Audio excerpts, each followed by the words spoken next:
ஆண்டவரும் இரட்சகருமாகிய இயேசு கிறிஸ்துவின் நாமத்தினாலே காட் கோஸ் ஈஸ் மினிஸ்ட்ரீஸின் யூடியூப் சேனல் வாயிலாக உங்களை சந்திப்பதில் பெரும் மகிழ்ச்சி அடைகிறேன். தேவனாகிய கர்த்தர் இந்த மாதத்திலே தம்முடைய வார்த்தைகளை நிறைவேற்ற உண்மையுள்ளவராயிருக்கிறார்.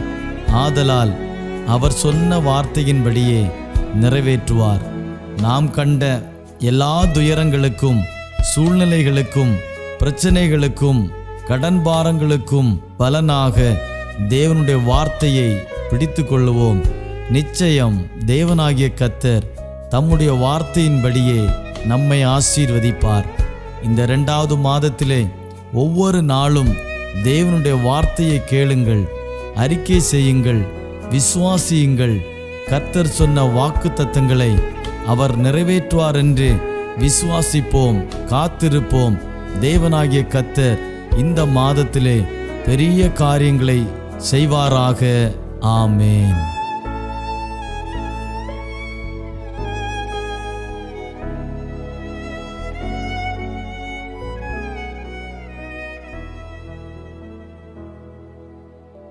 കർത്തരുടെ ദൈവത്തിൻ്റെ അതിപരിശുദ്ധമായ നാമം വാഴ്ത്തപ്പെടുമാറാകട്ടെ. ഗാഡ് ഹൂസ് ഈസ് മിനിസ്ട്രീസിൻ്റെ ഡയറക്ടറായിരിക്കുന്ന ബഹുമാന്യനായ ഡോക്ടർ തോമസ് ആർ, തന്നോടുകൂടെ ഈ മിനിസ്ട്രിയിൽ പങ്കാളികളാകുന്ന ദൈവത്തിൻ്റെ ദാസന്മാർ, ഈ വചനം കേൾക്കുന്ന എല്ലാ പ്രിയമുള്ളവർക്കും വീണ്ടും വരുന്നവനാകുന്ന യേശുക്രിസ്തുവിൻ്റെ നാമത്തിലുള്ള സ്നേഹത്തെയും വന്ദനത്തെയും അറിയിക്കുകയാണ്. ഇന്നത്തെ നമ്മുടെ വചന ചിന്തയ്ക്ക് വേണ്ടി ഉൽപ്പത്തിയുടെ പുസ്തകം 15-ാം അധ്യായം 1-2 വാക്യം ഇങ്ങനെ വായിക്കുന്നു. അതിനുശേഷം അബ്രഹാമിന് ദർശനത്തിൽ യഹോവയുടെ അരുളപ്പാടുണ്ടായതെന്തെന്നാൽ, അബ്രഹാമേ, ഭയപ്പെടേണ്ട, ഞാൻ നിന്റെ പരിചയം നിന്റെ അതിമഹത്തായ പ്രതിഫലവുമാകുന്നു. ദൈവത്തിന് സ്തോത്രം ചെയ്യുന്നു. 15-ാം അധ്യായം തുടങ്ങിയത് തന്നെ അതിൻ്റെ ശേഷം എന്ന് പറഞ്ഞുകൊണ്ടാണ്. എന്നാൽ അതിൻ്റെ പിന്നിലത്തെ അധ്യായമായ 14-ാം അധ്യായം ഒരു യുദ്ധത്തിൻ്റെ അധ്യായമാണ്. അബ്രഹാമിൻ്റെ സഹോദരപുത്രനാകുന്ന ലോത്ത് സോദോമിൽ വസിക്കുമ്പോൾ 4 രാജാക്കന്മാർ സോദോമിനെ ആക്രമിക്കുകയും അബ്രഹാമിൻ്റെ സഹോദരപുത്രനായിരിക്കുന്ന ലോത്തിനെയും അവൻ്റെ സകല സമ്പത്തുകളും കൊള്ളയടിക്കുകയും ലോത്തിനെയും സമ്പത്തുകളെയും ആ സോദോം നിവാസികളെയും ബന്ധിച്ചുകൊണ്ട് അടിമകൾ എന്നതുപോലെ കൊണ്ടുപോകുമ്പോൾ ഇതറിഞ്ഞ അബ്രഹാം അപ്പോൾ തന്നെ പുറപ്പെട്ട് തൻ്റെ വീട്ടിൽ ജനിച്ചു വളർന്ന 318 അഭ്യാസികളുമായി ആ രാജാക്കന്മാരെ പിന്തുടരുകയും അവരോട് യുദ്ധം ചെയ്ത് തൻ്റെ സഹോദരപുത്രനാകുന്ന ലോത്തിനെയും ലോത്തിനുള്ള സകലതും സോദോമിനെയും രക്ഷിക്കുന്നത് നമുക്ക് 14-ാം അധ്യായത്തിൽ കാണുവാൻ സാധിക്കും. പെട്ടെന്നുണ്ടായ തൻ്റെ സഹോദരപുത്രനാകുന്ന ലോത്തിൻ്റെ അവസ്ഥയെ അറിഞ്ഞുകൊണ്ട് മുമ്പും പിമ്പും നോക്കാതെ താൻ ആരോടാണ് പടവെട്ടുവാൻ പോകുന്നത് എന്നുള്ള ചിന്തയ്ക്ക് പോലും അവിടെ സമയം കൊടുക്കാതെ ആ കാലഘട്ടത്തിലെ അജയ്യ ശക്തികളായിരുന്ന 4 രാജാക്കന്മാരോട് അബ്രഹാം യുദ്ധം ചെയ്യുകയാണ്. ആ യുദ്ധത്തിൽ അബ്രഹാം വിജയിക്കുകയും ആ ലോത്തിനെയും അവൻ്റെ സമ്പത്തുകളെയും മറ്റുള്ളവരെയും എല്ലാം രക്ഷിക്കുന്നതായിട്ട് നമുക്ക് കാണുവാൻ സാധിക്കും. എന്നാൽ അനന്തരമായി അബ്രഹാം തൻ്റെ ഭവനത്തിൽ, തൻ്റെ കൂടാരത്തിൽ കടന്നു വന്നിരുന്നപ്പോൾ അബ്രഹാമിൻ്റെ ജീവിതത്തിൽ വലിയൊരു ഭയം തന്നെ ഗ്രസിക്കുവാൻ, തന്നെ പിടിക്കുവാൻ ഇടയായി തീർന്നു. താൻ തോൽപ്പിച്ചത് ഈ കാലഘട്ടത്തിലെ ഏറ്റവും അതിശക്തരായിരിക്കുന്ന 4 രാജാക്കന്മാരെയാണ്. അവരുടെ അംഗബലം വളരെ വലുതാണ്, അവരുടെ കഴിവുകൾ വളരെ വലുതാണ്. തൻ്റെ ഈ കൂടാരത്തിനുള്ളിൽ താൻ ഏകനായിട്ട് ഇവിടെ ഇരിക്കുമ്പോൾ തന്നെയും തനിക്കുള്ളതിനെയും നശിപ്പിക്കുവാൻ പൂർവാധികം ശക്തിയോടെ ഈ രാജാക്കന്മാർ മടങ്ങി വരുമെന്നുള്ള ആ ചിന്ത അബ്രഹാമിനെ ഒരു ഭയത്തിന് അടിമയാക്കി തീർക്കുവാനിടയായി തീർന്നു. ആ കൂടാരത്തിനുള്ളിൽ ഭയത്തിനടിമയായിരിക്കുമ്പോൾ തൻ്റെ വിളി കേട്ടുകൊണ്ട് കൽദയരുടെ ഊരിൽ നിന്നും ഇറങ്ങിത്തിരിച്ച താൻ കാണിപ്പാനിരിക്കുന്ന ദേശത്തെ ലക്ഷ്യം വെച്ചുകൊണ്ട് പ്രയാണം ചെയ്ത തൻ്റെ ഭക്തനാകുന്ന അബ്രഹാമിൻ്റെ ഭയപ്പെടുന്ന ഹൃദയത്തിൻ്റെ സ്പന്ദനം സ്വർഗത്തിൽ പ്രകമ്പനം കൊള്ളുമ്പോൾ സ്വർഗസ്ഥനാകുന്ന ദൈവം അവിടെ ഇരിക്കാതെ തൻ്റെ ഭക്തൻ്റെ അരികിലേക്ക് ഇറങ്ങി വന്നുകൊണ്ട് അബ്രഹാമിനോട് പറയുകയാണ്, അബ്രഹാമേ, നീ ഭയപ്പെടേണ്ട. എത്രയോ ആശ്വാസകരമായിരിക്കുന്ന വചനമാണ്. അബ്രഹാമേ, നീ ഭയപ്പെടേണ്ട. എന്നെ കേൾക്കുന്ന പ്രിയമുള്ള സ്നേഹിത, പ്രിയമുള്ള മാതാവേ, പ്രിയമുള്ള പിതാവേ, ദൈവം തമ്പുരാൻ എന്നോടും നിങ്ങളോടും നമ്മോട് ഒരുമിച്ച് പറയുകയാണ്, നീ ഭയപ്പെടേണ്ട. നീ ദൈവത്തിന് വേണ്ടിയുള്ളവനാണോ? ദൈവത്തിന് ശബ്ദം കേട്ടവനാണോ? നീ ഭയപ്പെടേണ്ട. നീ ദൈവനാമത്തിന് വേണ്ടി ഇറങ്ങിത്തിരിച്ചതാണോ? ദൈവനാമത്തെ നീ സേവിക്കുന്നവനാണോ? ദൈവം എന്നെയും നിങ്ങളെയും കണ്ടതാണോ? നീ ഭയപ്പെടേണ്ട. ജീവിതത്തിൻ്റെ പല സാഹചര്യങ്ങളും അടിക്കടി ഭയത്തിനടിമയാക്കി തീർക്കുന്ന സാഹചര്യങ്ങൾ ജീവിതത്തിലേക്ക് കടന്നു വരുമ്പോൾ അതിൻ്റെ മുന്നിൽ കർത്താവ് പറയുകയാണ്, നീ ഭയപ്പെടേണ്ട. യെശയ്യാ പ്രവാചകന്റെ പുസ്തകം 41 അധ്യായം 10 വാക്യത്തിൽ ഇങ്ങനെയാണ് വായിക്കുന്നത്, നീ ഭയപ്പെടേണ്ട, ഞാൻ നിന്നോട് കൂടെ ഉണ്ട്. ഭ്രമിച്ചു നോക്കേണ്ട, ഞാൻ നിന്റെ ദൈവമാകുന്നു. ഞാൻ നിന്നെ ശക്തീകരിക്കും, ഞാൻ നിന്നെ സഹായിക്കും. എൻ്റെ നീതിയുള്ള വലങ്കരം ഞാൻ കൊണ്ട് നിന്നെ ഞാൻ താങ്ങും. ഇത്രയ്ക്കും ഉത്തരവാദിത്വത്തോടുകൂടി പറയുവാനായിട്ട് കഴിയുന്ന വേറെ ഒരാൾ ഇല്ല. സർവശക്തനായിരിക്കുന്ന ദൈവത്തിന് മാത്രമേ അത് കഴിയത്തുള്ളൂ. ആ ദൈവം തമ്പുരാനാണ് തൻ്റെ ഭക്തൻ്റെ കൂടാരത്തിലേക്ക് ഇറങ്ങി വന്നുകൊണ്ട് പറയുന്നത്, നീ ഭയപ്പെടേണ്ട. നീ ഇന്ന് ചിന്തിക്കുന്ന ഭയത്തെ ഭയപ്പെടുത്തുവാൻ തക്കവണ്ണം ചിന്തിക്കുന്ന ജീവിതത്തിൻ്റെ സാഹചര്യങ്ങളെ ഓർത്ത് നീ ഭയപ്പെടേണ്ട. വിളിച്ചിറക്കിയ ദൈവം വിശ്വസ്തനാണ്. അവൻ വഴിയിൽ വെച്ച് തള്ളിക്കളയുന്ന ഒരു ദൈവമല്ലെന്ന് നാം തിരിച്ചറിയുവാൻ തക്കവണ്ണം ഇടയായിത്തീരണം. ഇസ്രയേലിലെ രാജാവായിരുന്ന ആഹാവിൻ്റെ ഭാര്യ ഇസബേൽ ഒരിക്കൽ തൻ്റെ പ്രവാചകന്മാരെയും വിഗ്രഹ ആരാധനയെയും നശിപ്പിക്കുകയും ദൈവത്തിൻ്റെ കൽപ്പനയാൽ കർമ്മേൽ എന്ന പർവ്വതത്തിൽ സ്വർഗത്തിൽ നിന്നും യാഗത്തിന്മേലും യാഗപീഠത്തിന്മേലും ചുറ്റും അഗ്നി ഇറക്കി ദൈവത്തിന് മഹത്വകരമായിരിക്കുന്ന പ്രവൃത്തിയെ വെളിപ്പെടുത്തിയ ഏലിയാവ് എന്ന് പറയുന്ന അതിശക്തനാകുന്ന പ്രവാചകനോട് ഇസബേൽ എന്ന് പറയുന്ന ദുഷ്ടയായിരിക്കുന്ന സ്ത്രീ പറഞ്ഞു, നാളെ ഈ നേരത്ത് നിന്റെ കഴുത്തിൽ തല കാണത്തില്ല എന്ന്. ആ വാക്ക് കേട്ടുകൊണ്ട് അതിശക്തനായിരിക്കുന്ന ഏലിയാവ് ഭയന്നോടി മരുഭൂമിയിൽ പോയി ചൂരച്ചെടിയുടെ തണലിൽ കിടന്നുകൊണ്ട് പറയുകയാണ്, എനിക്ക് മരിച്ചാൽ മതി, ഞാൻ എൻ്റെ പിതാക്കന്മാരെക്കാൾ അത്ര നല്ലവനൊന്നുമല്ല. അതായത് അതിശക്തമായ ഒരു ദൈവപ്രവൃത്തി നടന്നിട്ടും തൻ്റെ വാക്കിന് മുന്നിൽ ദൈവകൽപ്പനയാൽ 3 ആണ്ടും 6 മാസവും ആകാശത്തെ അടച്ചുകൊണ്ട് ദേശത്ത് മഴ പെയ്യിക്കാതിരുന്ന ശക്തനായിരിക്കുന്ന പ്രവാചകൻ ഒറ്റയ്ക്ക് നിന്നുകൊണ്ട് കർമ്മേൽ പർവ്വതത്തിൻ്റെ മുമ്പിൽ ജീവിക്കുന്ന ദൈവം ആരാണെന്ന് അഗ്നിയിൽ കൂടെ വെളിപ്പെടുത്തുവാൻ തൻ്റെ പ്രാർത്ഥനയ്ക്ക് ശക്തി ലഭിച്ച പ്രവാചകൻ ഒരു സ്ത്രീയുടെ വാക്കിന് മുന്നിൽ പതറി ഭയപ്പെട്ട് ഓടിക്കൊണ്ട് പറയുകയാണ്, എനിക്ക് മരിച്ചാൽ മതി. മരുഭൂമിയുടെ വരണ്ട അവസ്ഥകളിൽ ശൂന്യമാകുന്ന അന്തരീക്ഷ സാഹചര്യമുള്ളിടത്ത് നിന്നുകൊണ്ട് പറയുകയാണ്, എനിക്ക് മരിച്ചാൽ മതി. കർത്താവ് ചോദിക്കുകയാണ്, നിനക്കെന്താണ് ഇവിടെ കാര്യം? നീ എന്തിനാണ് കിടന്ന് നിലവിളിക്കുന്നത്? ഇന്നീ വചനം കേൾക്കുമ്പോൾ പലതിൻ്റെയും മുന്നിൽ യാഥാർത്ഥ്യത്തെ മനസ്സിലാകാതെ കഴിഞ്ഞ നാളുകളിൽ ദൈവം നടത്തിയ വഴികളെക്കുറിച്ച് വിസ്മരിക്കപ്പെട്ടവരായി ഇന്നത്തെ ജീവിത സാഹചര്യങ്ങളെ കൊണ്ട് നിലവിളിക്കുന്ന ഓരോരുത്തരോടും കർത്താവ് ചോദിക്കുകയാണ്, നിനക്കെന്താണ് ഇവിടെ കാര്യം? ഞാൻ നിന്റെ ദൈവമാണോ? ഞാൻ നിന്നെ സഹായിക്കാം, നീ ഭയപ്പെടേണ്ട, ഞാൻ നിന്നോട് കൂടെയുണ്ട്, ഞാൻ നിന്നെ തള്ളിക്കളയത്തില്ല, ഞാൻ നിന്നെ ഉപേക്ഷിക്കത്തില്ല, ഞാൻ ഒരു നാളും നിന്നെ നശിപ്പിക്കുവാൻ അനുവദിക്കത്തില്ലെന്ന് പറയുന്ന ദൈവം.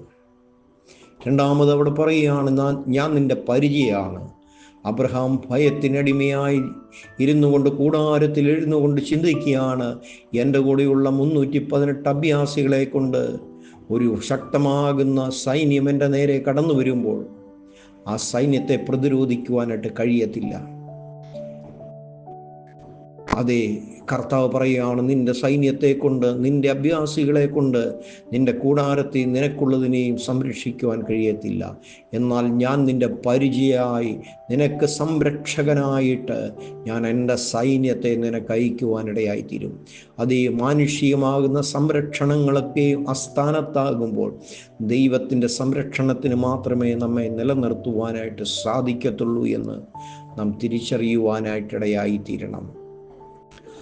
അബ്രഹാമിനോട് അവിടെ ശാലേം രാജാവായ 14-ാം അധ്യായത്തിൽ നമുക്ക് കാണുവാൻ സാധിക്കുന്നുണ്ട്. ശാലേം രാജാവ് പറയുന്നുണ്ട്, 14-ാം അധ്യായം 20-ാമത്തെ വാക്യം, നിന്റെ ശത്രുക്കളെ നിന്റെ കയ്യിൽ ഏൽപ്പിച്ച അത്യുന്നതനാകുന്ന ദൈവം സ്തുതിക്കപ്പെടുമാറാകട്ടെ. അബ്രഹാമിൻ്റെ കഴിവ് കൊണ്ടോ അബ്രഹാമിൻ്റെ 318 അഭ്യാസികളെ കൊണ്ടോ അല്ല ഈ 4 രാജാക്കന്മാരെ തോൽപ്പിച്ചത്. മറിച്ച് അത്യുന്നതൻ്റെ പുരോഹിതനായിരിക്കുന്ന മൽക്കിസദേക്ക് പറയുന്നത്, നിന്റെ ശത്രുക്കളെ നിന്റെ കയ്യിൽ ഏൽപ്പിച്ച അത്യുന്നതനാകുന്ന ദൈവമാകുന്നു. കേൾക്കുന്ന പ്രിയമുള്ള സ്നേഹിത, നമ്മുടെ സാഹചര്യങ്ങളെ നമുക്ക് സംരക്ഷണം നൽകുന്നത്, നമ്മെ നടത്തുന്നത്, നമ്മെ കാവൽ ചെയ്യുന്നത് നമ്മുടെ കഴിവോ ഒന്നുമല്ല, മറിച്ച് മൽക്കിസദേക്ക് പറയുന്നത് പോലെ അത്യുന്നതനാകുന്ന ദൈവമാണ്. അതുകൊണ്ടാണ് ഇവിടെ അബ്രഹാമിനോട് പറയുന്നത്, ഞാൻ നിന്റെ പരിചയമാകുന്നു. മൂന്നാമതായിട്ട് അവിടെ പറയുകയാണ്, ഞാൻ നിന്റെ അതിമഹത്തായ പ്രതിഫലമാകുന്നു. സോദോൻ രാജാവ് പറഞ്ഞു, ആളുകളെ എനിക്ക് തരിക, സമ്പത്തെല്ലാം നീ കൊണ്ടുപോയിക്കൊള്ളുക. അവിടെ അബ്രഹാം പറയുന്നുണ്ട്, എനിക്ക് നിൻ്റെ ഒരു ചെരുപ്പ് വാറ് പോലും വേണ്ട, എനിക്കൊന്നും നിൻ്റേത് വേണ്ട എന്ന് പറഞ്ഞുകൊണ്ട് താൽക്കാലിക ലാഭത്തേക്കാൾ വരുവാനിരിക്കുന്ന നിത്യമഹത്വത്തെ അറിഞ്ഞ ദൈവം നൽകിയാലേ ഉള്ളൂ എന്നുള്ള ചിന്ത തൻ്റെ ജീവിതത്തിൽ ഒരു മുതൽക്കൂട്ടായി കരുതിയ അബ്രഹാമിനോട് ദൈവം പറയുകയാണ്, നിന്റെ വാക്കാണ് ഞാൻ ഇഷ്ടപ്പെടുന്നത്. ദൈവം തന്നാലേ ഉള്ളൂ, ദൈവം കരുതിയാലേ ഉള്ളൂ. ഈ കാലഘട്ടത്തിൽ മനുഷ്യൻ അതേ താൽക്കാലികമാകുന്ന നന്മയ്ക്ക് വേണ്ടി പല വഴികളെയും തിരഞ്ഞെടുക്കുമ്പോൾ തമ്പുരാൻ പറയുകയാണ്, ഞാൻ തന്നെങ്കിൽ മാത്രമേ ഉള്ളൂ. ഇവിടെ അബ്രഹാമിനോട് പറയുകയാണ്, ഞാൻ നിൻ്റെ അതിമഹത്തായ പ്രതിഫലമാണ്. അത് ദൈവനാമത്തിന് വേണ്ടി നിന്നാൽ ദൈവം ഒരു പ്രതിഫലം തരും നിശ്ചയം. ആ ദൈവം തരുന്ന പ്രതിഫലത്തെ എടുത്തു മാറ്റുവാൻ ആർക്കും കഴിയത്തില്ല. സ്ഥായിയായി നിലനിൽക്കുന്ന ആ നല്ല പ്രതിഫലം തരുന്ന ഒരു കർത്താവിൻ്റെ മുന്നിൽ 3 കാര്യം പറഞ്ഞു. 1, നീ ഭയപ്പെടേണ്ട. 2, ഞാൻ നിൻ്റെ പരിചയമാണ്. 3, ഞാൻ നിൻ്റെ അതിമഹത്തായ പ്രതിഫലമാകുന്നു. ഇന്ന് പകൽക്കാലം ഈ വചനത്തിനു മുന്നിൽ നമ്മെ തന്നെ സമർപ്പിച്ചു കൊടുക്കാം. സർവശക്തനാകുന്ന ദൈവം നമ്മെ അനുഗ്രഹിക്കുവാൻ തക്കവണ്ണം ഇടയായിത്തീരട്ടെ.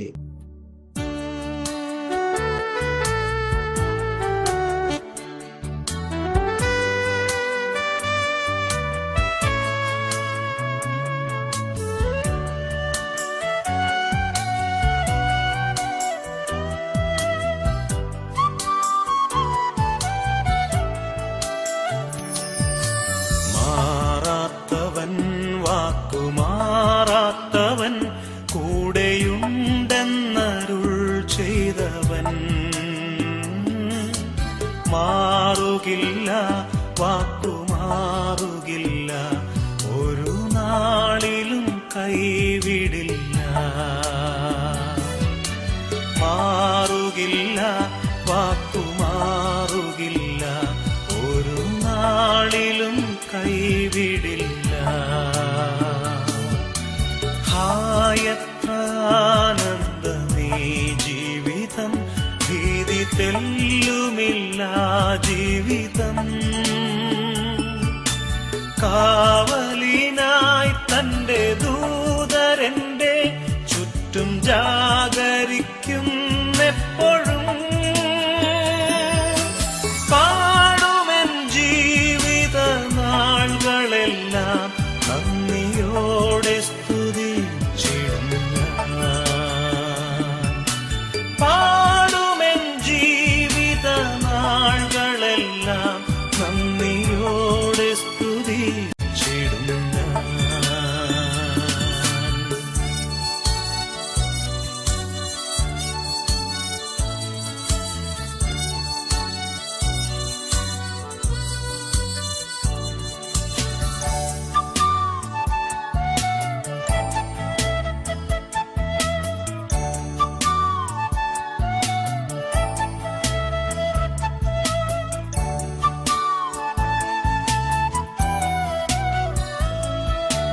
ഏകനായി മറുയാത്രയതിൽ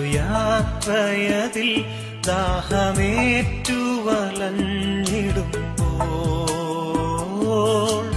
ജീവന്റെ നീർത്തരുമക്ഷണത്തിൽ തൃപ്തനാക്കി നടത്തുമവൻ. ജീവന്റെ നീർത്തരുമക്ഷണത്തിൽ തൃപ്തനാക്കി നടത്തുമവൻ. ഹായത്ര ആനന്ദമേ ജീവിതം, ഭീതി തെല്ലുമില്ല ജീവിതം. കാവലിനായി തന്റെ ദൂതരെന്റെ ചുറ്റും ജാഗരിക്കുന്നെപ്പോഴും. പാടുമെൻ ജീവിത നാളുകളെല്ലാം നന്ദിയോടെ സ്തുതിച്ചിടും ഞാൻ. പാടുമെൻ ജീവിത നാളുകളെല്ലാം നന്ദിയോടെ സ്തുതിച്ചിടും ഞാൻ.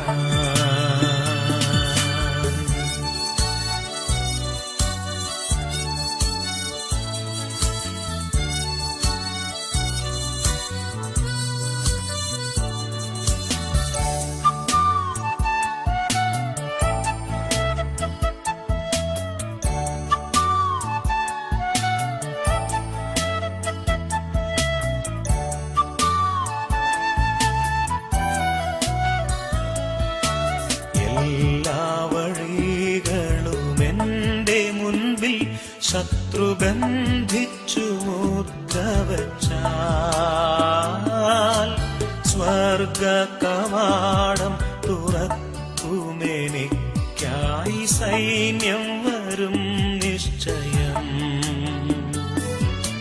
സ്വർഗ കവാടം തുറക്കുമെനിക്കായി സൈന്യം വരും നിശ്ചയം. ഹായത്ര ആനന്ദമേ ജീവിതം, ഭീതി തെല്ലുമില്ല ജീവിതം. കാവലിനായി തന്റെ ദൂതരെന്റെ ചുറ്റും ജാഗരിക്കുന്നെപ്പോഴും. പാടുമെൻ ജീവിത നാളുകളെല്ലാം നന്ദിയോടെ സ്തുതിച്ചിടും ഞാൻ. പാടുമെൻ ജീവിത നാളുകളെല്ലാം നന്ദിയോടെ സ്തുതിച്ചിടും ഞാൻ.